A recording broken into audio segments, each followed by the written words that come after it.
నమస్కారం శ్రీధర్ సార్. నమస్తే అండి. చాలా మంది స్టూడెంట్స్లో మనం చూస్తూ ఉంటాం సార్, పర్సంటేజ్ ఇంత ఉంటేనే గవర్నమెంట్ జాబ్కి ఎలిజిబుల్ అనుకునేటువంటి ఆలోచనతో కనీసం అప్లై చేయకుండా కూడా ఆగిపోయేటువంటి వాళ్ళు చాలా మంది ఉన్నారు. చాలా మంది ఉన్నారు. ఈవెన్ 10th క్లాస్ నుంచి ఉన్నటువంటి వాటి మీద కూడా నోటిఫికేషన్స్ ఉన్నాయి, కానీ పర్సంటేజ్ సరిపోదేమోలే అనుకొని ఆగిపోయినటువంటి వాళ్ళే ఉన్నారు.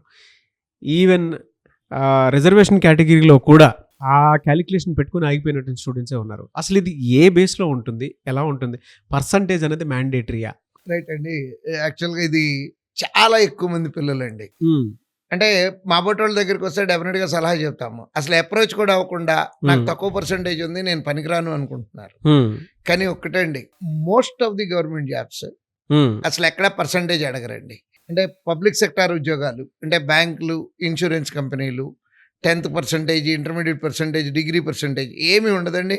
Just pass in bachelor degree అంటాడు. Whatever the percentage it may be. ఇంకా చాలామంది తెలియదు ఏంటంటే ఈవెన్ సివిల్ సర్వీస్ రాయటానికి కూడా పర్సంటేజ్ మ్యాండేటరీ కాదండి. ఓకే. చాలామంది ఐఏఎస్లు, ఐపీఎస్లు ఇంటర్వ్యూలు ఇస్తూ ఉంటారు. నేను కాలేజీ టాపర్ని కాదు, నేను జస్ట్ పాస్ అయినని కూడా 50%, 60%తో పాస్ అయ్యి కూడా అవ్వచ్చు అనుకుంటూ ఇంటర్వ్యూలు బోల్డ్ అని వీడియోలు చూసామండి. అవును. So most of the public sector jobs percentage అడగడండి. కానీ బ్యాంకింగ్ సెక్టార్లో కొన్నిటికి మాత్రమే, అంటే కొన్నిటికి అంటే పీజీడీబీఎఫ్ అంటారు, అంటే post graduate diploma in banking and finance.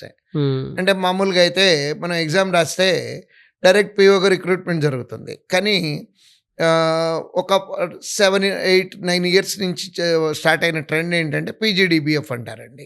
అంటే పిల్లల్ని జాయిన్ చేసుకుని పిల్లల్ని ఎగ్జామ్ రాసిన తర్వాత వాళ్ళని ఇంటర్వ్యూ ద్వారా సెలెక్ట్ చేసుకొని వాళ్ళకి 1 సంవత్సరం పాటు మణిపాల్ యూనివర్సిటీలో ట్రైనింగ్ ఇస్తారండి. 9 నెలలేమో మణిపాల్ యూనివర్సిటీలో, 3 months ఏమో ఓజేటీ అంటారు. ఆ ట్రైనింగ్ తీసుకున్న తర్వాత ఆ ట్రైనింగ్లో ఎగ్జామ్ పెట్టి అది పాస్ అయిన తర్వాత మళ్ళీ వీళ్ళకి ఉద్యోగం ఇస్తారు. అట్లాంటి పీజీడీబీఎఫ్లకి తప్పించి మిగిలిన దేనికి కూడా పర్సంటేజ్ రెస్ట్రిక్షన్ లేదండి. What ever the percentage it may B, just pass. A pass అని అంటాడు తప్పించి పర్సంటేజ్ మెన్షన్ చేయరండి. ఓకే. అది సో కొన్నిట్లో అయితే పర్సంటేజ్ మ్యాండేటరీ కాదు, ఎగ్జంప్షన్ అనేది మనకు అర్థం అవుతుంది. అంటే 95% ఆఫ్ ది జాబ్స్కి పర్సంటేజ్ లేదండి. ఓకే. ఒక 4%, 5% జాబ్స్కి మాత్రమే పర్సంటేజ్ రెస్ట్రిక్షన్ ఉందండి. ఓకే. అది కూడా ఎక్కువ అడగడు, 60%. జనరల్ కేటగిరీ అయితే 60%, ఎస్సీ ఎస్టీ అయితేనేమో 55% అండి. ఓకే. That's it. అంతేగాని 80%, 90% అవసరం లేదండి పబ్లిక్ సెక్టార్ జాబ్స్కి, గవర్నమెంట్ జాబ్స్ రాయటానికి. బట్ ఆ స్టూడెంట్స్కి ఉండేటువంటి ఒక చిన్న డైలమా ఫేస్ని మాత్రం క్లియర్ చేసి, బట్ ఉంది, అది ఉంది. ఈవెన్ అదేది ప్రైవేట్ సెక్టర్ అయినా గవర్నమెంట్ సెక్టర్ అయినా సరే, గవర్నమెంట్ సెక్టర్లో తెలియక సరే మనకు పర్సంటేజ్ కూడా తక్కువ ఉంది కదా అనుకొని ఆగిపోయినటువంటి వాళ్ళు ఎక్కువ మంది ఉన్నారు.